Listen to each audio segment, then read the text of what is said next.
हम्म आज से लगभग 2300 साल पहले के एक ऐसे साम्राज्य की कल्पना करना मतलब सच में बहुत मुश्किल है। हाँ बिल्कुल, वो भी उस दौर में। जो किसी साइंस फिक्शन फिल्म की तरह आधुनिक लगता हो। जरा सोचिए, एक ऐसा विशाल प्रशासन जहां सम्राट की सुरक्षा के लिए विशेष महिला अंगरक्षकों की पूरी फौज तैनात है। और एक ऐसी राजधानी जो 64 विशाल द्वारों वाले अभेद्य किले से घिरी है। एकदम सही। और एक खुफिया नेटवर्क जो इतना चुस्त है कि आज की आधुनिक इंटेलिजेंस एजेंसियां भी शायद उससे कुछ सीख ले सकती हैं। सच में ये कोई अतिशयोक्ति नहीं है। और तो और, इंसानों के साथ साथ जानवरों के लिए भी राज्य की तरफ से चलाए जा रहे अस्पताल, मतलब ये सब सुनने में किसी 21वीं सदी के आधुनिक कल्याणकारी राज्य जैसा लगता है। या फिर किसी बहुत ही सफल और विशाल बहुराष्ट्रीय कॉरपोरेशन का विवरण। बिल्कुल, ये सच में हैरान करने वाला है। आधुनिकता और सुव्यवस्थित प्रशासन, जिन चीजों को हम आज के युग की देन मानते हैं, उनके बीज हमारे उपमहाद्वीप में सदियों पहले ही बोए जा चुके थे। और यही आज की हमारी इस विस्तृत चर्चा का मुख्य केंद्र भी है। हाँ, तो आज हमारे पास इस गहन अध्ययन के लिए कुछ बेहद दिलचस्प स्रोत है, जो देखने में तो शायद कक्षा 7 के प्राचीन इतिहास के लंबे चौड़े नोट्स लग सकते हैं। हाँ, लेकिन असल में वे कूटनीति और राजनीति के खजाने हैं। इन स्रोतों में मुख्य रूप से चाणक्य के अर्थशास्त्र, मेगस्थनीज की इंडिका और पत्थरों पर उकेरे गए सम्राट अशोक के शिलालेखों का सीधा संदर्भ है। बिल्कुल। और आज का हमारा मिशन ये समझना है कि कैसे भारत का पहला सबसे बड़ा साम्राज्य यानी मौर्य साम्राज्य बिल्कुल एक आधुनिक स्टार्टअप की तरह शुरू हुआ, और कैसे उसने पूरे उपमहाद्वीप पर अपनी एक तरह की मोनोपोली या एकाधिकार स्थापित किया। और अंततः इतने कुशल सिस्टम के बावजूद वो ताश के पत्तों की तरह क्यों ढह गया। तो ये सफर केवल इतिहास के पन्नों को पलटने के बारे में नहीं है। नहीं, बिल्कुल नहीं। अगर हम इसे गहराई से देखें तो ये सत्ता के तंत्र, संगठनात्मक व्यवहार और मानव मनोविज्ञान की एक बेहतरीन केस स्टडी है। सच कहा। ये हमें सिखाता है कि कोई भी व्यवस्था, चाहे वो कितनी भी विशाल क्यों ना हो, अगर उसका काम करने का तरीका समय के साथ नहीं बदलता तो पतन निश्चित है। ठीक कहा। तो चलिए इस कहानी को एकदम शुरुआत से खोलते हैं। ठीक है। समय है 322 ईसा पूर्व। मगध पर नंद वंश का शासन है और गद्दी पर बैठा है घनानंद। एक बहुत ही क्रूर शासक। हाँ, अगर हम अपनी वो कॉर्पोरेट वाली उपमा को यहाँ लागू करें तो नंद वंश उस समय की एक बहुत बड़ी, स्थापित, लेकिन बेहद आलसी और अहंकारी मोनोपोली कंपनी थी। जनता भारी करों से परेशान थी, हाहाकार मचा हुआ था। और तभी एक बहुत ही डिसरप्टिव टेक स्टार्टअप की तरह एंट्री होती है चंद्रगुप्त मौर्य और उनके रणनीतिकार चाणक्य की। इन दोनों ने मिलकर उस जमे हुए एकाधिकार को सचमुच जड़ से उखाड़ फेंका। लेकिन यहाँ एक दिलचस्प बात सामने आती है।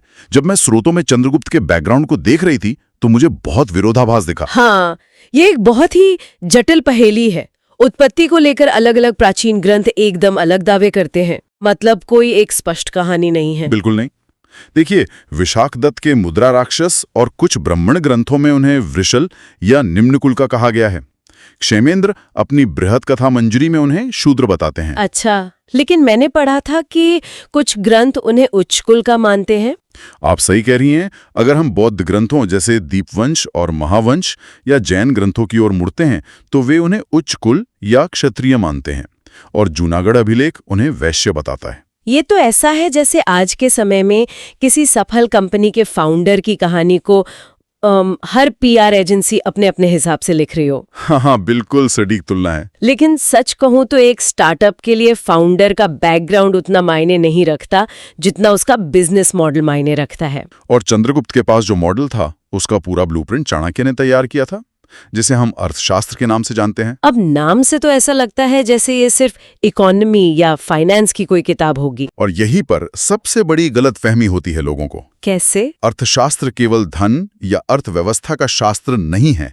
ये मुख्य रूप से राजनीति, शासन कला और कूटनीति का एक अत्यंत व्यवहारिक मैनुअल है। मतलब एक तरह से हाउ टू गाइड। हाँ, इसमें चाणक्य, जिन्हें हम कौटिल्य या विष्णुगुप्त भी कहते हैं, ने सत्ता चलाने का पूरा मैकेनिज्म समझाया है। इसका सबसे प्रमुख हिस्सा है उनका सप्तांग सिद्धांत। सप्तांग यानी 7 अंग। बिल्कुल।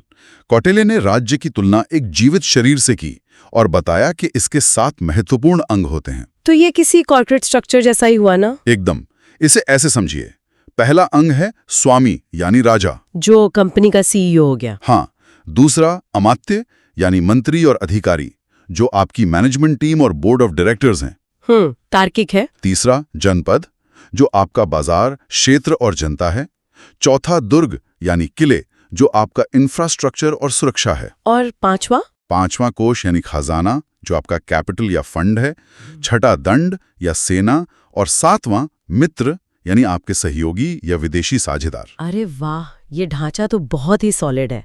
मतलब कौटिल्य का मानना था कि अगर इनमें से एक भी अंग कमजोर पड़ा तो पूरा शरीर यानी राज्य बीमार पड़ जाएगा। और सिर्फ आंतरिक प्रशासन ही नहीं, विदेश नीति के लिए भी तो उन्होंने मंडल सिद्धांत दिया था। हाँ, मंडल सिद्धांत, जो मूल रूप से ये कहता है कि आपका सीधा पड़ोसी स्वाभाविक रूप से आपका प्रतिद्वंद्वी होगा, लेकिन आपके पड़ोसी का पड़ोसी आपका मित्र हो सकता है। जो आज की जियोपॉलिटिक्स या भू राजनीति में भी पूरी तरह सटीक बैठता है। बिल्कुल।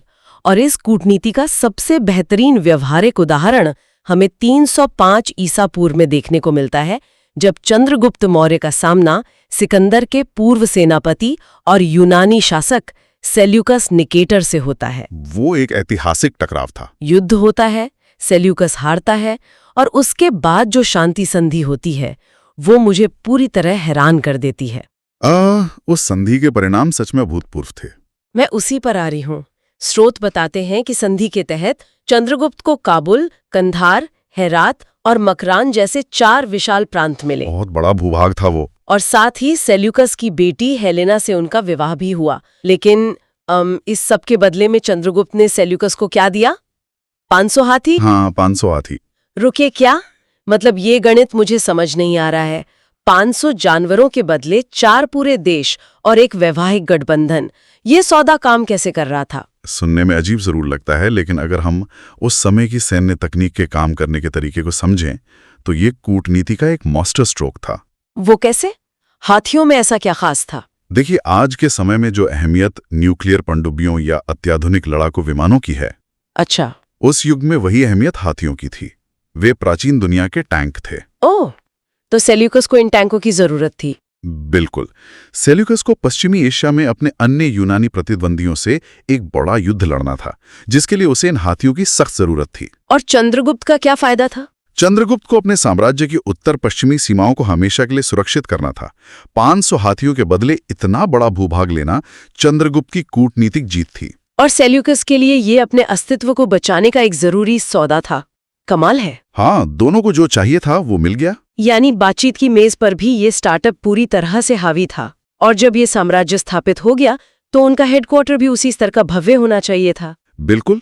राजधानी पाटलिपुत्र। स्रोत बताते हैं कि सेल्यूकस ने मेगास्थनीज नाम के एक राजदूत को चंद्रगुप्त के दरबार में भेजा था, जिसने इंडिका लिखी। हाँ, हालांकि मूल किताब तो अब नहीं बची है। लेकिन उसके जो उद्धरण हमें मिलते हैं वे बताते हैं कि पाटलिपुत्र एक विशाल लकड़ी की दीवार से घिरा था, जिसमें 64 प्रवेश द्वार थे। अपने समय का एक इंजीनियरिंग चमत्कार। बिल्कुल। लेकिन जिस बात ने मेरा ध्यान सबसे ज्यादा खींचा वो महल की भव्यता नहीं थी। तो क्या था? सम्राट की सुरक्षा व्यवस्था। मेगास्थनीज लिखता है कि सम्राट की सुरक्षा का जिम्मा महिला अंगरक्षकों के हाथों में था। ये व्यवस्था काम कैसे करती थी और इसकी जरूरत क्या थी? ये उस समय की राजनीति के गहरे मनोवैज्ञानिक दबाव और एक तरह के पैरानोया को दर्शाता है। पैरानोया मतलब राजा डरा हुआ रहता था। देखिए, चाणक्य के अर्थशास्त्र में राजा की दिनचर्या और सुरक्षा को लेकर नियम बहुत सख्त थे। एक विशाल साम्राज्य के राजा को हर दिन हत्या के षड्यंत्रों का खतरा रहता था। सत्ता के साथ दुश्मन भी तो आते हैं। बिल्कुल। अक्सर विरोधी गुट सेनापतियों या पुरुष अंगरक्षकों को रिश्वत देकर खरीद लेते थे। ऐसे में महिला अंगरक्षकों की नियुक्ति एक बहुत ही सोची समझी रणनीति थी।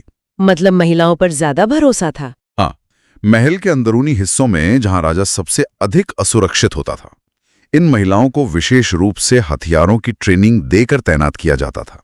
अरे वाह! राजा को उन पर अधिक भरोसा था और राजनीतिक गुटबाजी में उनके शामिल होने की संभावना कम मानी जाती थी। ये तो एक बहुत ही व्यावहारिक समाधान था। हाँ, मौर्य साम्राज्य व्यावहारिकता पर ही तो टिका था। और ये व्यावहारिकता केवल चंद्रगुप्त तक सीमित नहीं थी। उनके बाद उनके बेटे बिंदुसार 298 ईसा पूर्व में सीईओ, मेरा मतलब है राजा बने। हाँ, और उनका शासनकाल लगभग 25 वर्षों तक चला।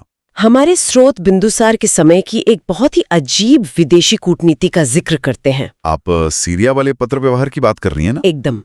बिंदुसार ने सीरिया के यूनानी शासक एंटियोकस से पत्र व्यवहार किया और 3 चीजें मांगी: मीठी मदिरा, सूखे अंजीर और एक दार्शनिक, एक फिलोसोफर। हाँ, अब मीठी शराब और अंजीर तो समझ आते हैं, लग्जरी आइटम है, लेकिन एक इतना शक्तिशाली सम्राट जिसके पास सब कुछ है, वो विदेश से एक दार्शनिक क्यों मंगवा रहा है? ये सवाल बहुत लाजमी है। क्या ये सिर्फ शक्ति का प्रदर्शन था या इसके पीछे सच में कुछ बौद्धिक जिज्ञासा थी? ये कूटनीतिक आदान प्रदान इस बात का सबूत है कि मौर्य साम्राज्य दुनिया से कटा हुआ कोई अलग थलग टापू नहीं था। मतलब वे बाहर की दुनिया से जुड़े हुए थे। बिल्कुल, ये वैश्विक पटल पर एक सक्रिय खिलाड़ी था।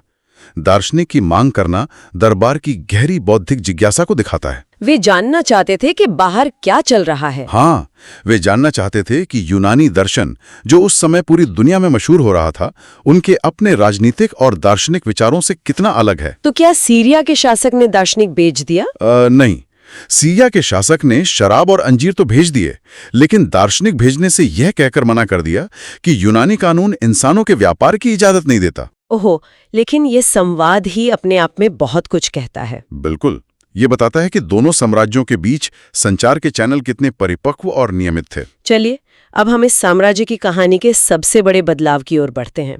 बिंदुसार के बाद आते हैं सम्राट अशोक। एक ऐसा नाम जिसे इतिहास कभी नहीं भूल सकता। लेकिन यहाँ सत्ता का हस्तांतरण कोई शांतिपूर्ण प्रक्रिया नहीं थी।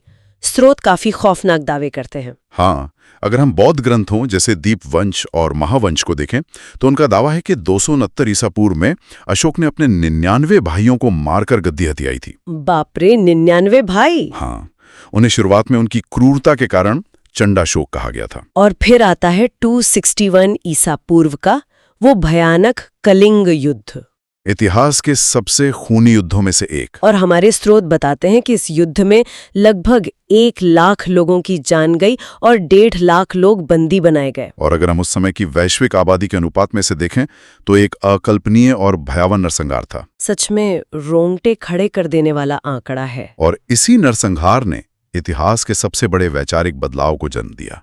इतिहास में शायद ही कोई ऐसा सम्राट हुआ हो जिसने अपनी सबसे बड़ी सैन्य विजय के बाद सार्वजनिक रूप से ऐसा पश्चाताप किया हो। हाँ, अशोक का हृदय परिवर्तन। बिल्कुल, और हमें इस हृदय परिवर्तन की पूरी जानकारी अशोक के 13वें शिलालेख से मिलती है, जहां वे खुद इस रक्तपात का विस्तार से वर्णन करते हैं। हाँ, और भविष्य में युद्ध न करने की घोषणा करते हैं। दिलचस्प बात यह है कि ये पूरा इतिहास सदियों तक गुमनाम रहा। गुमनाम रहा? क्यों? क्योंकि लोग ब्राह्मी लिपि पढ़ना भूल गए थे। ओह, तो पत्थरों पर जो लिखा था वो कोई पढ़ ही नहीं पा रहा था। बिल्कुल, ये तो 1837 में जेम्स प्रिंसेप की मेहनत थी कि ब्राह्मी लिपि को दोबारा पढ़ा जा सका, और तब दुनिया को पता चला कि अभिलेखों में दर्ज देवानाम प्रिय प्रियदर्शी यानी देवताओं का प्यारा वास्तव में महान सम्राट अशोक ही थे। ये सच में एक बहुत बड़ी ऐतिहासिक खोज थी। लेकिन यहाँ मैं थोड़ा डेविल्स एडवोकेट बनना चाहूंगी। हाँ, बताइए। मुझे एक बात हमेशा से खटकती है। स्रोतों के अनुसार कलिंग युद्ध के बाद अशोक ने भेरी घोष यानी युद्ध का नगाड़ा छोड़कर धम्म घोष यानी शांति का मार्ग अपना लिया। सही कहा जाता है कि ये गहरा आध्यात्मिक परिवर्तन था। लेकिन अगर हम इसका थोड़ा तार्किक विश्लेषण करें, भारतीय उपमहाद्वीप का लगभग हर हिस्सा सुदूर दक्षिण को छोड़कर वे जीत ही चुके थे। साम्राज्य अपना अधिकतम विस्तार पर पहुंच चुका था। तो क्या ये संभव नहीं है कि ये हृदय परिवर्तन एक बहुत ही चतुर और व्यवहारिक राजनीतिक कदम भी रहा हो? आप किस दिशा में सोच रही हैं? मेरा मतलब है, अब चुनौती नए क्षेत्र जीतने की नहीं थी, बल्कि इतने बड़े विविधतापूर्ण और थके हुए साम्राज्य को टूटने से बचाने की थी। क्या धम्म वास्तव में उस कॉर्पोरेट वर्क कल्चर की तरह था जिसे एक बिखरे हुए संगठन को एक साथ बांधने के लिए लागू किया गया? ये एक बहुत ही शानदार विश्लेषण है, और आपको बता दूं, कई आधुनिक इतिहासकार भी इस दृष्टिकोण को बहुत महत्व देते हैं। सच में? तो धम्म असल में क्या था? जब हम अशोक के धम्म की बात करते हैं तो ये समझना जरूरी है कि ये कोई नया धर्म नहीं था। ये बौद्ध धर्म भी नहीं था, भले ही अशोक खुद बौद्ध बन गए थे। तो फिर ये था क्या? धम्म वास्तव में एक नागरिक संहिता या सिविक कोड था। इतने विशाल साम्राज्य में जहां दर्जनों अलग अलग भाषाएं, संस्कृतियां और कबीले थे, उन्हें सिर्फ तलवार के जोर पर अनिश्चित काल तक नहीं बांधा जा सकता था। हाँ, विद्रोह का डर तो हमेशा रहता है। बिल्कुल। शिलालेखों में धम्म क्या कहता है? ये बड़ों का सम्मान करने, नौकरों और दासों के साथ मानवीय व्यवहार करने और सभी संप्रदायों के प्रति सहिष्णुता की बात करता है। मतलब एक बेसिक मॉरल फ्रेमवर्क। हाँ, एक ऐसा नैतिक ढांचा जो समाज में घर्षण को कम कर सके। हमारे स्रोतों में तो दूसरी शिलालेख का भी जिक्र है, जहाँ लिखा है कि उन्होंने मनुष्यों और पशुओं दोनों के लिए अस्पताल बनवाए, जड़ी बूटियां भी लगवाएं। इतिहास में शायद ये पहली बार था जब किसी राज्य ने पशु कल्याण को भी अपनी सरकारी नीतियों का हिस्सा बनाया। एकदम सही। और सबसे महत्वपूर्ण बात यह है कि अशोक ने इसे लागू कैसे किया। कैसे किया? सिर्फ पत्थरों पर लिखकर तो काम नहीं चलता ना। बिल्कुल नहीं।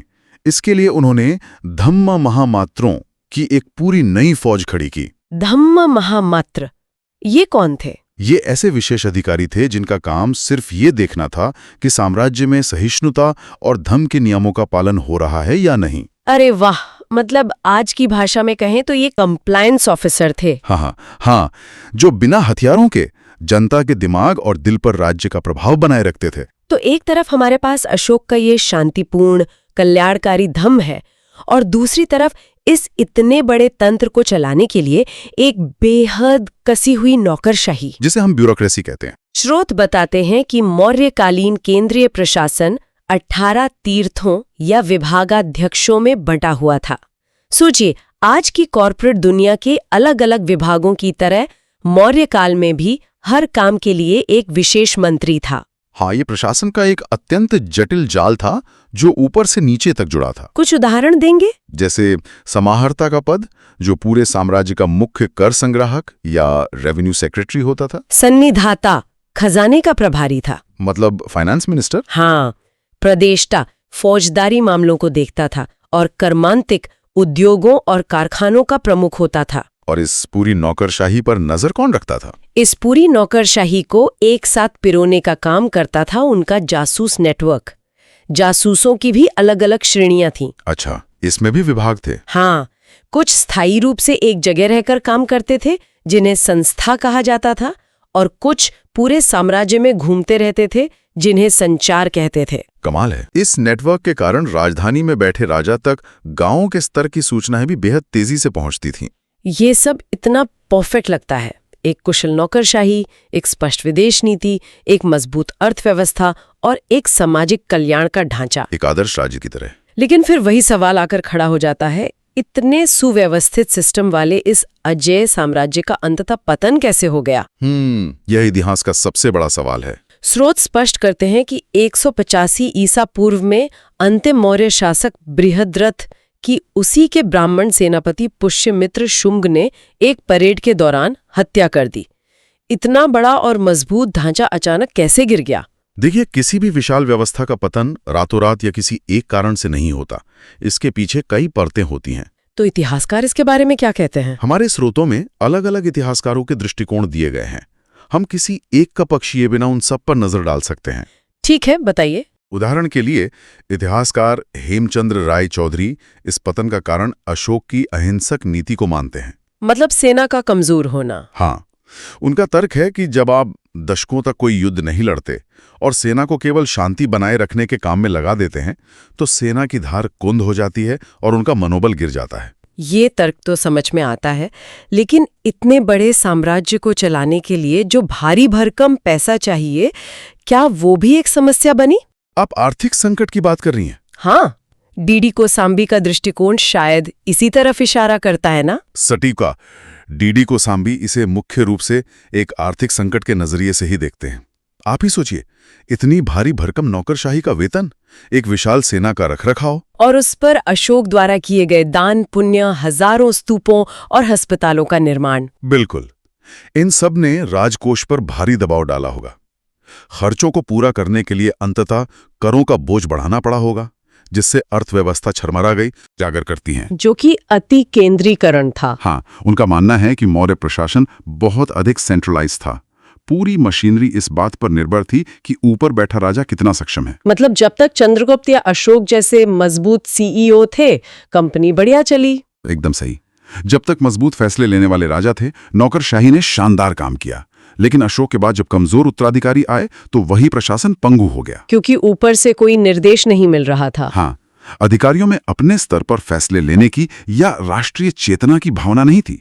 वे बस आदेश का पालन करना जानते थे। और शायद कुछ हद तक सामाजिक असंतोष भी था। हरप्रसाद शास्त्री का जो दृष्टिकोण है वो भी स्रोतों में दिया गया है। हाँ, हरप्रसाद शास्त्री का तर्क है कि अशोक की नीतियां, विशेषकर पशु बलि पर रोक लगाना, रूढ़िवादी ब्राह्मणों को नाराज कर गई। तो क्या ये एक धार्मिक विद्रोह था? उनका मानना है कि ये पतन दरअसल एक ब्राह्मणवादी प्रतिक्रिया थी, जिसका नेतृत्व पुष्यमित्र शुंग ने किया। लेकिन अशोक ने तो ब्राह्मणों के सम्मान की बात भी कही थी ना? हाँ, इस पर काफी विवाद भी है, क्योंकि अशोक के शिलालेख स्पष्ट रूप से ब्राह्मणों का सम्मान करने की बात करते हैं।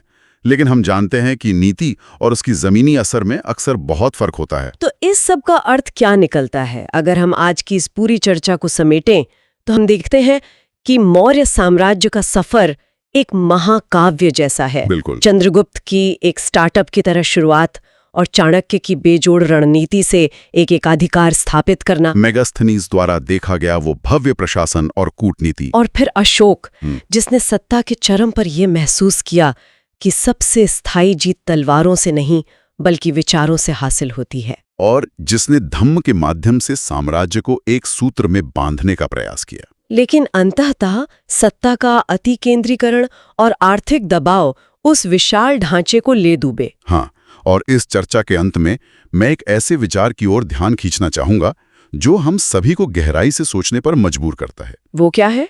देखिए, अशोक ने अपने विचार, अपने आदर्श और अपना धम्म विशाल पत्थरों और स्तंभों पर इसलिए खुदवाए थे ताकि वे अनंत काल तक रहें। और एक अर्थ में वे सफल भी रहे।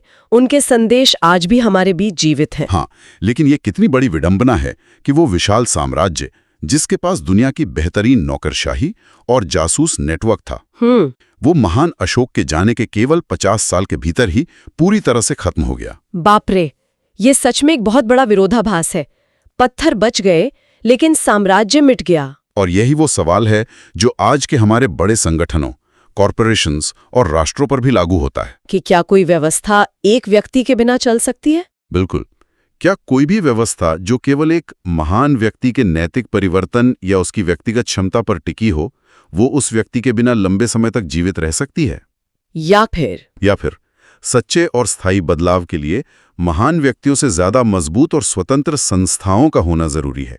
एक ऐसा सिस्टम जो ये ना देखे कि कुर्सी पर कौन बैठा है, बल्कि अपने आप सुचारू रूप से चलता रहे। ये एक ऐसा विचार है जो केवल इतिहास के पन्नों तक सीमित नहीं है।